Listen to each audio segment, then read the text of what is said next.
بسم اللہ الرحمن الرحیم۔ نبی آخر الزمان صلی اللہ علیہ وآلہ وسلم کو اللہ تعالیٰ نے ایک عظیم سعادت عطا فرمائی اور اپنے دربار کے اندر اپنی حاضری کا شرف عطا فرمایا اور اپنے دیدار کی سعادت سے بہرہ مند فرمایا۔ یہ وہ عظیم سعادت ہے جو بجز نبی اکرم صلی اللہ علیہ وآلہ وسلم کے کسی عام انسان تو کجا بلکہ کسی نبی کی سعادت کو بھی یہ سعادت نصیب نہ ہو سکی۔ تو جب نبی پاک صلی اللہ علیہ وسلم 27 رجب کی رات بعد از نماز عشاء وہ واقعہ پیش آیا، نبی پاک صلی اللہ علیہ وسلم اپنے رب کریم کی بارگاہ کے اندر حاضر ہوئے۔ اس وقت نبی دو عالم صلی اللہ علیہ وسلم کو اپنے رب کریم کی بارگاہ سے ایک ضابطۂ اخلاق دیا گیا اور 14 فرامین کے اوپر مشتمل انسان کی پوری زندگی کے اوپر محیط ایک ایسا انسائکلوپیڈیا نبی دو عالم صلی اللہ علیہ وسلم کی ذات کو آپ کی امت کے لیے عطا کیا گیا۔ اگر ایک انسان ان 14 فرامین کو اپنی زندگی کے اندر ان کے اوپر کاربند ہو جائے اور ان پر عمل پیرا ہو تو اسے وہ کامیابی جس کے لیے اللہ تعالیٰ نے قرآن کریم کے اندر جا بجا فرمایا ہے، اس کو حاصل کرنے میں انسان کو کوئی چیز روک نہیں سکتی ہے۔ اور ان فرامین میں جو پہلی چیز تھی وہ یہ تھی کہ تم لوگ خدائے واحد کے علاوہ کسی کی عبادت نہ کرو، اور دوسری چیز یعنی پہلی چیز توحید ہو گئی، دوسرے نمبر پہ فرمان تھا کہ والدین کے ساتھ نیک سلوک کرو، اگر تمہارے پاس ان میں ایک یا دونوں بوڑھے ہو کر رہیں تو انہیں اف تک نہ کہو۔ قرآن حکیم فرقان حمید کے اندر آیات موجود ہیں، نہ انہیں جھڑک کر جواب دو بلکہ ان کے ساتھ احترام کے ساتھ بات کرو، نرمی اور رحم کے ساتھ ان کے سامنے جھک کر رہو، دعا کیا کرو ان کے لیے، پروردگار ان پر رحم فرما جس طرح انہوں نے رحمت اور شفقت کے ساتھ مجھے بچپن میں پالا تھا۔ یہ انسان کو ایک اپنے والدین کے ساتھ جو حسن سلوک کی ترغیب دلائی گئی، اور یہ صرف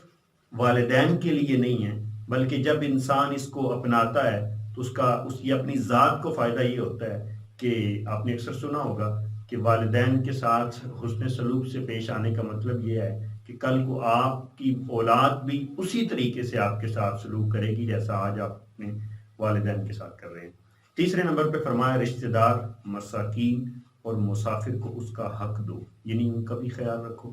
اور آج ہمارے معاشرے کا المیہ ہے کہ ہم اپنی فیملی سسٹم کے اندر جو لوگ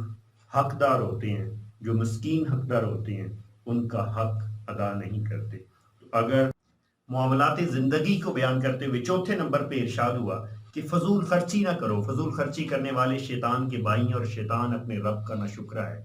اور پھر آگے انسانی زندگی کے ایک اور عظیم پہلو کی طرف رہنمائی کرتے ہوئے فرمایا کہ اگر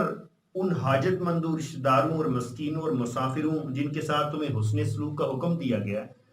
تمہیں کترانا ہی ہے، تم ان کی خدمت نہیں کر سکتے یا ان کے لیے کچھ ان کو نہیں عطا کر سکتے، تو اس بنا پر بھی تم اللہ کی اس رحمت کو جس کے تم امیدوار ہو تلاش کر رہے ہو تو انہیں نرمی سے جواب دو، یعنی ان کے ساتھ انہیں جھڑک نہ دو، اپنی اولاد کو غربت کے اندیشے سے قتل نہ کرو، ہم انہیں رزق دیں گے جیسے تمہیں دے رہے ہیں، در حقیقت ان کا قتل ایک بہت بڑی خطا ہے، یعنی اپنی اولاد کو بھوک اور کے خوف سے اور یہ اپنے ذہن کے اندر مائنڈ رکھ کے اور یہ سوچ رکھ کے کہ اگر میرے بچے، میری اولاد زیادہ ہو جائے گی تو میں انہیں کھلاؤں گا کدھر سے، اس سوچ کو ہمیشہ کے لیے ختم کر کے کہا کہ ہم تجھے رزق دینے والے ہیں اور ہم تیری اولاد کو بھی دیں گے، کبھی بھی اپنی اولاد کو اس خوف سے قتل نہ کرو۔ فرمایا زنا کے قریب نہ بھٹکو، یہ ایک برا فعل ہے اور برا راستہ ہے، اور آج اگر ہم دیکھیں تو یہ ایسا راستہ ہے جس سے فیملی سسٹم تباہ ہو جاتا ہے، اور